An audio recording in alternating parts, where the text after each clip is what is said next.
사무엘하 14장의 말씀의 내용은 이 다윗과 압살롬의 관계에 대하여 우리에게 여러 말씀을 주고 있습니다. 압살롬이 우리가 앞에서 읽었던 내용처럼 자기의 누이였던 다말을 강간하고 내쫓게 된 그 일로 인해서 2년 동안을 그가 기다렸고 2년이 지나고 난 다음 양털을 깎던 날을 잡아서 그의 형님이었던 이 암논을 죽이게 됩니다. 그 사건으로 인해서 압살롬은 자기 어머니의 고향 땅이라고 하는 곳, 그 술이라고 하는 곳에 2년 동안 3년을 거기에서 보내게 됩니다.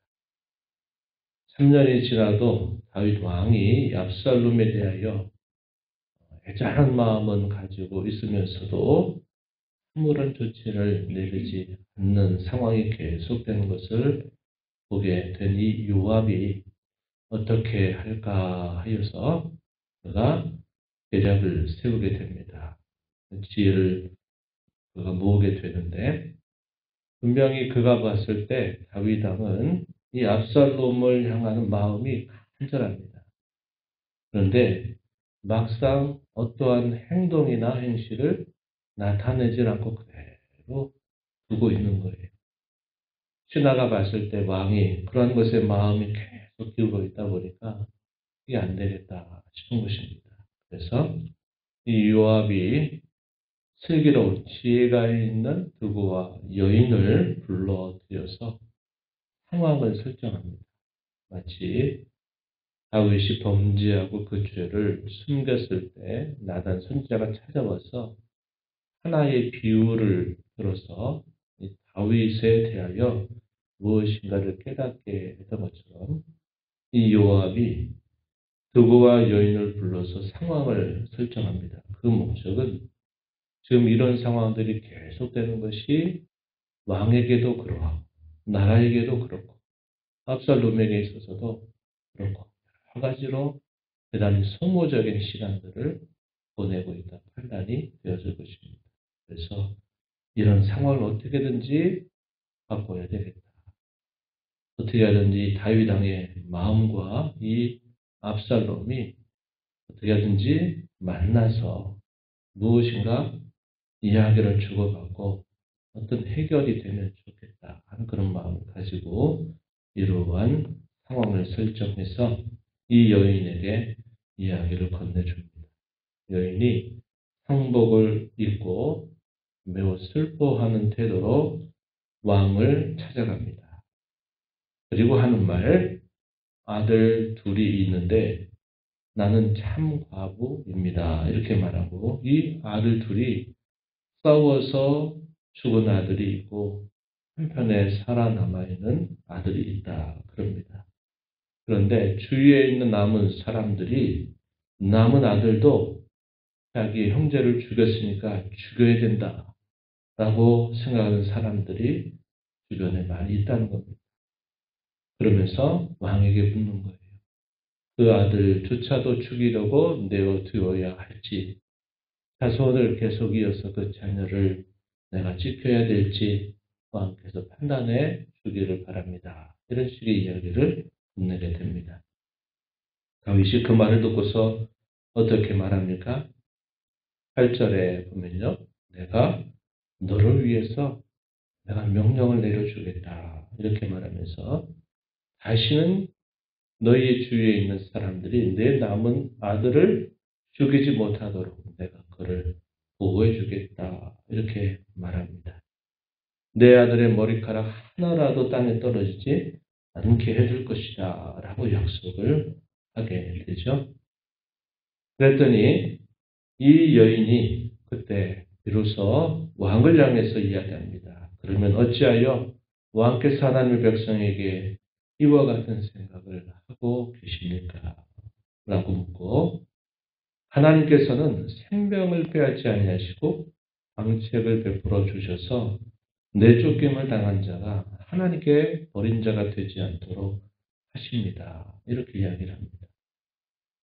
그리고 이 여인이 참 지혜롭다라고 말하는 것은 이 다윗을 향해서 이렇게 말하죠.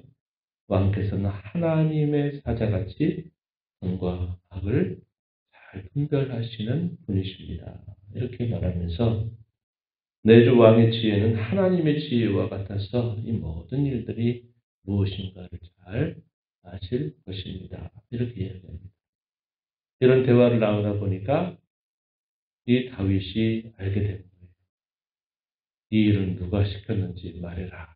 그랬더니 요압이 결국 이러한 생각, 이러한 상황을 설정해서 이야기한 줄을 이 다윗이 깨닫게 된 겁니다. 이 모든 일에 요압이 너와 함께 했느냐라고 여인에게 묻자 이 여인이 대답을 한 겁니다. 예, 맞습니다. 그렇게 대답을 하면서 자신이 그 상황에 대하여 지혜롭게 판단을 내려주었던 것처럼 이 다윗도 마침내 3년 동안 아무런 행실을 보이지 않는 이 압살롬을 마침내 예루살렘으로 다시 돌아오게 합니다. 요압은 이 일을 무척이나 기뻐했습니다. 그래서 구술에 살고 있었던 이 압살롬을 예루살렘으로 데려와서 왕에게 아련하도록 그가 이끌어 가게 됩니다. 그런데 이 다윗이 뭐라고 이야기합니까? 내 얼굴을 보지 못하게 하고 자기의 집으로 돌아가게 해라. 이러한 명령을 내리게 돼요. 그리고 나서 2년이라고 하는 세월이 또 흘러갑니다. 그래서 5년 세월 동안 다윗 왕이 압살롬에 대하여 어떠한 말을 하지를 않고 그 긴 시간들을 괴로운 마음으로 보내고만 있었던 것이죠.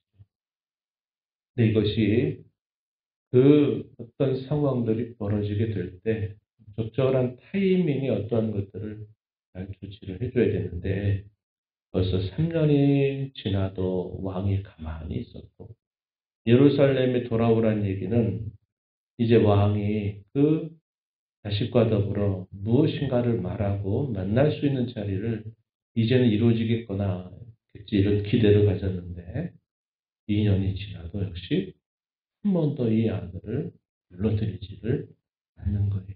그러다 보니까 압살롬은 얼마나 그의 마음이 답답하고 괴로웠겠습니까?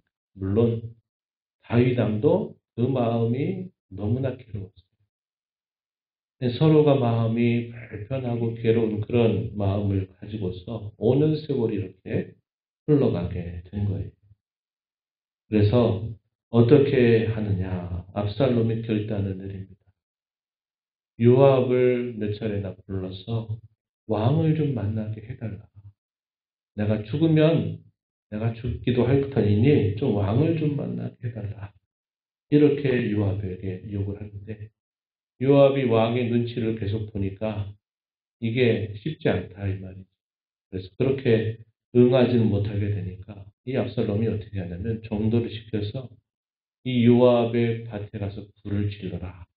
이렇게 이야기를 합니다. 그래서 불을 질렀더니 마침내 요압이 찾아왔어요. 그때 압살롬이 말합니다. 어찌하여 나를 구술에 있었던 나를 데리고 여기까지 왔느냐. 차라리 왕을 내가 만날 수 없다면 내가 거기 계속 있었던 것이 더 나을 뻔했다. 라고 말하면서 이 요압에게 왕을 만나도록 분명히 요청을 하게 됩니다. 그래서 마침내 요압이 이러한 사실들을 왕에게 알게 되자 다윗이 압살롬을 드디어 만나게 된 거예요. 너무나 많은 시간들을 마음만 끓이고 보냈던 시간들이죠. 만나서 어떻게 했습니까? 33절 한번 보십시오.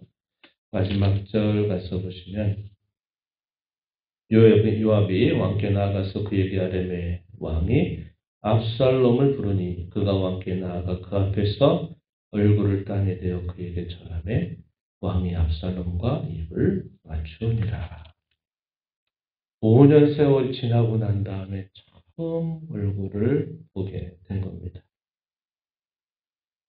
만남을 기대했던 거예요. 만남을 기대하고 그토록 기다렸지만 다윗 왕은 만남을 갖지 않았어요.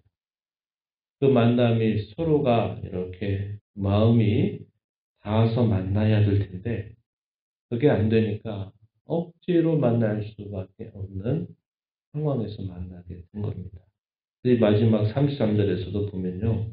뭐라고 말하냐면 입을 맞추고 특별한 어떤 이야기나 그런 것이 없이 이렇게 보내게 됩니다. 기회들이 주어졌고 그 기회를 또 신하가 만들어가지고 그런 상황들을 계속 왕에게 이야기를 하고 왕이 그렇게 좀 해주기를 바랐는데 다윗은 10개월 동안 그가 갖고 있는 그 마음은 대단히 괴로워하고 그 자식을 향한 사랑은 분명했지만 그가 만남을 갖지 않은 거예요. 대단히 우유부단한 그런 태도를 다윗 왕이 보이고 있다 하는 것입니다. 어떠한 문제가 생겼을 때 그 문제를 해결하는 첫걸음은 만남이죠. 그 만남을 통해서 그 문제를 풀게 됐을 때 그것이 큰 기쁨을 주게 되어 있습니다. 그런데 만남이 이루어지지 않게 되니까 그 문제가 여전히 시간이 흘러도 진전이 없이 계속 그 상태에 머물게 돼요. 상황적으로 어쩔 수 없이 만남을 갖지만 거기에 그 만남 속에서 반드시 있어야 될 용서, 그것에 대하여 여전히 우유부단한 태도를 보이게 되면서 진정한 만남이 이루어지지 못한 채 골이 깊어져 가게 되는 것을 우리가 보게 됩니다. 이런 일이 결국은 계기가 돼서 압살롬이 어떻게 하느냐. 반역을 계획하고 나라를 엎어놓는 그런 일들을 하게 되면서 다윗이 더 큰 어려움을 겪게 되는 일들이 따라오게 된다는 겁니다. 화해라고 하는 것은 참 우리에게 큰 기쁨을 줄 뿐만 아니라 화해라고 하는 것은 그동안 꼬여왔던 일들을 새롭게 시작하게 하는 아주 중요한 시작점이 되기 때문에 참 중요해요. 그런데 다윗이 하나님과 자기가 범한 죄에 대하여서는 용서를 구하고 하나님과 화해하는 일들은 잘했지만 다른 사람과도 참 그런 문제는 잘했는데 안타깝게도 그의 자식에 관하여서는 이런 일들에 있어서 대단히 우유부단한 태도를 취했다 하는 겁니다. 이것이 더 큰 화를 자초하게 되었다 하는 것을 우리가 보게 되죠. 그래서 오늘 우리가 이 말씀을 보면서 화해의 기쁨, 이 화해는 우리에게 새로운 시작을 가져다 주는 귀한 이름을 기억하고 먼저는 우리가 하나님과 더불어 화해를 누리고 그 화해를 통해 또 우리가 새로운 삶을 주 안에서 살아가게 되는 일, 참으로 소중한 일이다 생각해야 되겠고 또 한편으로는 성도와 성도의 사이에 있어서도 마찬가지입니다. 마음과 그 마음이 하나가 돼서 서로 마음을 나누고 또 잘못을 서로가 이해하고 받아들이게 되는 그런 일들이 있게 될 때 진정한 기쁨과 또 진정한 새로운 관계의 시작이 우리에게 이루어지게 된다 하는 것을 우리가 생각하면서 모든 성도들과 더불어 사람들과 더불어 이 화해를 잘 이루어가는 저와 여러분이 되어야 하겠습니다. 하나님 아버지 감사합니다. 복되고 거룩한 주일 새벽 시간 또 저희들을 깨워주셔서 오늘도 말씀하신 하나님 앞에 저희의 귀를 기울여 주의 말씀을 듣게 하심을 감사합니다. 우리 하나님은 우리에게 무엇보다도 화해의 기쁨과 화해를 통하여 새로운 삶을 시작하도록 인도해 주신 하나님이심을 저희가 기억합니다. 너희의 죄가 주홍같이 붉을지라도 너희가 내게 나와서 구하면 너희 모든 죄를 내가 깨끗하게 용서해 주겠다 하셨던 주님. 오늘도 흩어져 살던 복된 주일날 성도들이 함께 모여서 하나님과의 이 화해의 기쁨과 즐거움을 누리는 복된 날이 되게 하옵시고, 오늘도 저희를 주신 말씀처럼 저희가 다른 사람들과 이런 화해를 이루어가는 일에 있어서 우유부단한 태도를 버리게 하시고 진정한 화해를 통하여 성도들과 더불어 늘 기쁘고 샘을 얻고 또 주님을 더욱 기쁜 마음으로 섬겨가게 되는 아름다운 관계를 이루어가는 저희가 되게 하여 주옵소서. 은혜의 보호자 앞에 나와 아버지 은혜를 구하는 모든 심령들의 간구를 기울여 주시며 응답하시기를 원하고 예수님 이름으로 기도하옵나이다. 아멘.